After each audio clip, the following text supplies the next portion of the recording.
जाऊन जातीचं वाटोळं करू नका, नाही तर तुम्हाला आता समाजाला सामोरं जावं लागणार आहे. आता आम्हाला सुद्धा पर्याय नाही.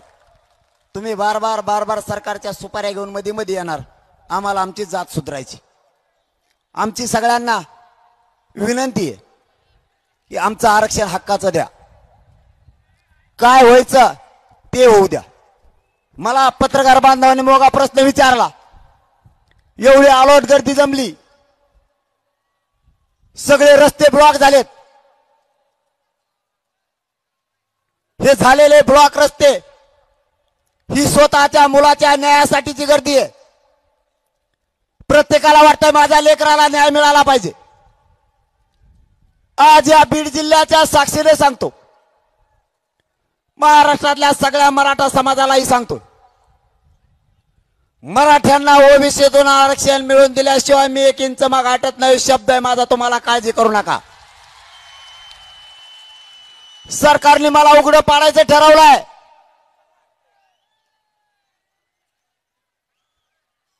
छगन भुजबळच्या माध्यमातून सगळे ओबीसीचे नेते एक करून जातीय वाद निर्माण झाला पाहिजे, जातीय दंगली झाल्या पाहिजेत. हे सरकारचं स्वप्न आहे. छगन भुजबळच्या माध्यमातून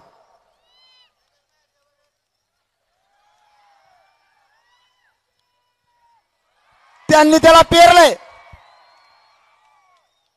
पण त्याला माहित नाही मी किती कलाकार आहे. छगन भुजबळच्या 10 पिढ्या जरी आल्या ना तरीही मराठ्याला आरक्षण देणार म्हणजे ओबीसीतूनच देणार. ही गर्दी स्वतःच्या मुलाच्या न्यायाची. माझ्या मराठ्याला दुखावलं गेलं. माझा समाज शांत आहे.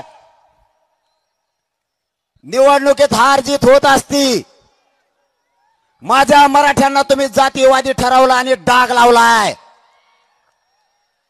माझा समाज पवित्र आहे. माझ्या मराठ्यांना तुम्ही जातीवादी ठरवलंय. माझा मराठा कधीच जातीवादी नव्हता. हे ओबीसीचे नेते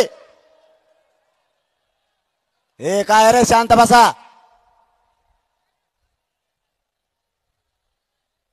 खाली बसा सगळे.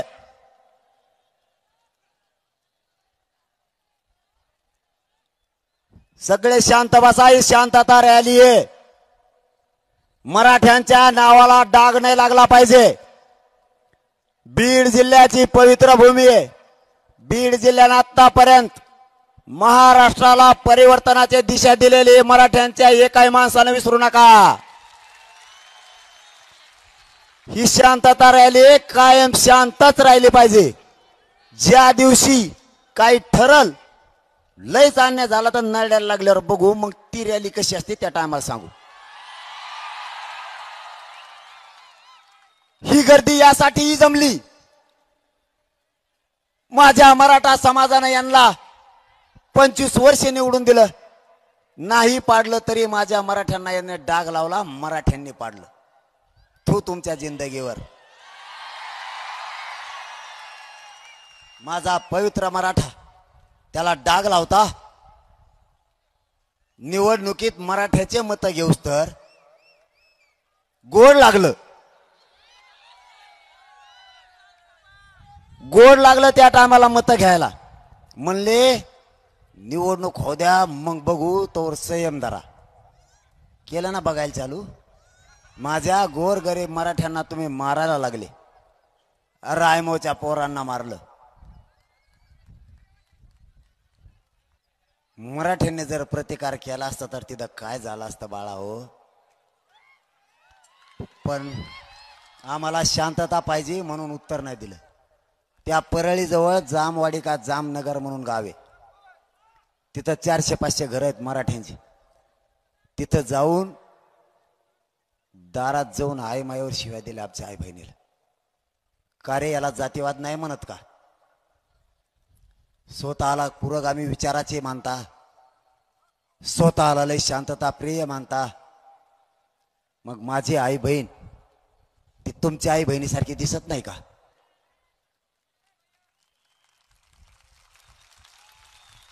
मराठ्यांनी मस्ती उतरायचं ठरवल्यावर मराठा काय करील? बाळ संयम येते राहू दे, शहाणा असतील तर शहाणा होय. माझ्या जातीवर झालेला अन्याय गोरगरिबावर मी नाही सहन करू शकत. मी माझ्या जातीवर अन्याय झालेला नाही सहन करू शकत. कोणाला पक्षाकडून बोलायचं तर बोला, मी जातीकडूनच बोलणार. मला जातीपेक्षा मोठं कोणी नाही, मी कोणाला मुजीत सुद्धा नाही. घाट नांदूरच्या लोकांना मारलं गेलं तेव्हा जातीवाद नाही का? मराठ्यांनी जातीवाद केला कुठं? माझ्या पवित्र मराठ्यांना तुम्ही जातीवादी ठरवलं कस काय? आंतरवालीत आंदोलन उभं राहिलं, त्याच्या पुढे तुम्ही आंदोलन बसवलं, त्याला जातीवाद नाही म्हणत का? त्या छगन भुजबळनं ओबीसीचे सगळे नेते गोळा केले आणि माझ्या विरोधात तिला बोलायला सुरुवात केली, त्याला जातीवाद नाही म्हणत का? हे छगन भुजबळ पुण्यात गेला आणि तिथं हिंदीत शेर बोलला, तलवार घासेंगे मग दाखेंगे. काय दाखवतो?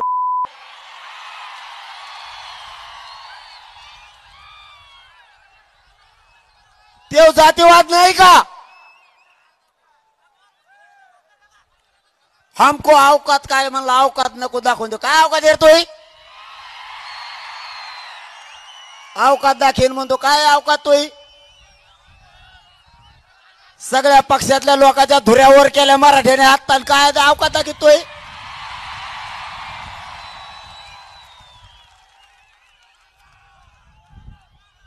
अंबडला महाएल्गार मेळावा झाला, त्याच्यात त्यांनी गोळा केलेले ओबीसीचे सगळे नेते, पडेल पाडेल सगळे म्हणले आम्ही कोयत्यानं पाय तोडीत असतो. पाय तोडणार आणखीन मायापोत आलाच नाही. तुम्हाला मी लय साधा दिसतो का काय? तू फक्त झोपल्यावर येऊ नको, मी जागा असल्यावर येऊ. तू एका बुकीत दातड पाडितो.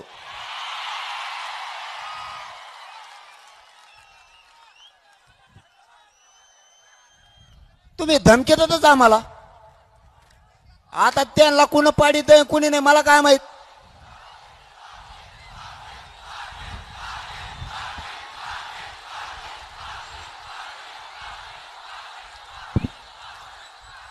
तुम्हाला राज्यात कायम किंग राहायचं, जिल्ह्यात कायम किंग राहायचं ना, मराठ्याला धरून रान म्हणा. म्हणजे मतदान घेणार मराठ्याचं, धोपटिणार बी मराठ्यालाच. दरबारी काय पेंड आहे का तुमची? तुम्ही मराठ्याला गोड बोला. तुमची जात एक झाली, तुम्हाला आनंद वाटला, आम्ही सुद्धा ती आनंदाने बघितली. माझी जात एक झाली, तुमचं पोट कशामुळे दुखायला लागलं? तुम्ही डायरेक्ट म्हणायला पाहिजे तुमची जात एक झाली, आमची सुद्धा जाती एक झाली. आता दोघं गुन्हे गोविंदाने राहू.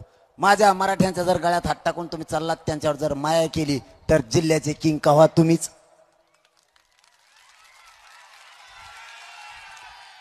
तुम्ही जातीवाद करणार. इथून मागचं सांगतो रे, आता पुढचं नाही, मागचं सांगतो. इथून मागचं कधी किंग तुम्हीच. पण तुम्ही काय करणार? मत मराठ्याचे घेणार. आता इथून पुढं मराठ्याच्या नेत्याने जाऊ नका बरं प्रचाराला. जातीवादी असणारा कुणी असू, मग तो कुणी असू दे, मराठ्याचं असलं तरी जाऊ नका. मराठ्याच्या विरोधात असलं तरी. मराठ्याच्या कुंकड वाजत आहे गाडीत दिसाना. जाऊ दे जाऊ दे जाऊ दे रस्ता. छगन भुजबळ यांनी शक्यता आहे काय?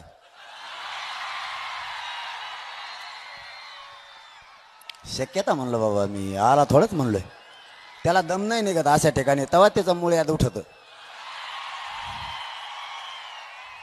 मराठ्याचं म्हणलं की त्याला दमत नाही निघत, त्याचं तेव्हाच मुळ्यात दमत धरीत नाही त्याचं. असं सगळ्यात गचेळ विचाराचा माणूस, खालच्या विचाराचा माणूस. मराठ्यांच्या विरोधात तुम्ही बोलू नका, मराठ्याला तुम्ही त्रास देऊ नका. तुम्ही शिरूरच्या पोराला मारणार, आष्टीच्या पोराला मारणार, गेवराई जवळच्या गडीच्या पोराला मारणार, बीड तालुक्यातल्या काही पोरांना मारणार. तुम्हाला आम्ही कमी दिसतोत का? तुम्ही समजून कम घ्यानात की आमचा शांतता आहे, संयम आहे.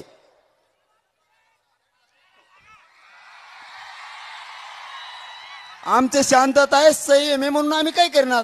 तुम्हाला वाटतं का त्यांनी तुमच्या नेत्याने एकदा शब्द काढला होता, संयम धरा, निवडणूक झाल्यावर बघू, असे म्हणले होते, म्हणून तुम्ही संयम धरला समजा त्या टायमाला, आता हाणायला लागलात. आणि आम्ही आता मजा बघतो. तुम्हाला वाटतं का आम्ही भेटतो? आम्ही शांत ठेवायचं आम्हाला राज्य, राज्यात दंगली होऊ द्यायच्या नाही. छगन भुजबळचं स्वप्न पूर्ण होऊ द्यायचं नाही. छगन भुजबळचं स्वप्न हे दंगली व्हावात. आम्हाला वाटतं कायदा सुव्यवस्था अबाधित राहिली पाहिजे, काही व्हायचं नाही. नाही तर तुमच्याजवळ आहे ते सगळं आमच्याजवळ आहे ना. आमच्या आईबापाने आम्हाला जन्माला घातलं, पण रक्षण करायचं सुद्धा शिकवलंय, कारण आम्ही क्षेत्रीय मराठी आहेत. पण आम्हाला वाटतं लहान मोठे भाऊ येत जाऊन देवा, आता बदलत येईन मग बदलत येईन. बघा, आणखीन आम्ही बरेच दिवस सहन करणार आहेत तुमचा अन्याय, नाविलाजी. पण त्यांनी एक शब्द सांगितलेला तुम्हाला पक्का सांगतो, तो ध्यानात ठेवा. निवडणूक होईपर्यंत शांत राहा, संयम धरा, निवडणूक झाल्यावर बघू. तर त्यांनी ह्या कोपऱ्यातलं एखादं, त्या कोपऱ्यातलं एखादं असं सुरू केलं हळूहळू. याला हान, एक एक हान, दोन दोन हान, होऊ द्या. काही जणांवर खोट्या केसेस बी केलेत त्यांनी संयम धरला ना. मग आता आपण 2-3 महिने धरा, विधानसभेला पुरे पाडून टाकायचे, एक नाही येऊन द्यायचं. बीड जिल्ह्यातलं तर मराठ्यावर अन्याय करणारा एक बी नाही येऊन द्यायचं, एक बी.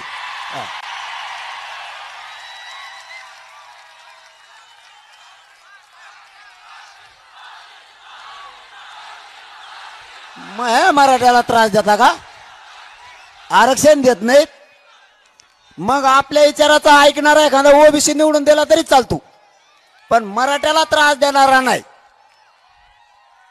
मग मराठ्याचं जरी असलं, मराठ्याला त्रास देणार तरी त्याला कायमचं उलट पालट करायचं. कवा त्याची बातचीचा खालीच दिसली पाहिजे. एक बिड्याचा कट्टल, तंबाखूच्या पुड्या आणि काड्याच्या पेट्या उठलाच नाही पाहिजे, लिंबा खालून नाही तर चिचा खालून. कवा तिथंच टेकला पाहिजे, कारण नदीला सगळी अवस्था असते त्याची, तिथं आंघोळ तिथंच करण, तिथंच झोप.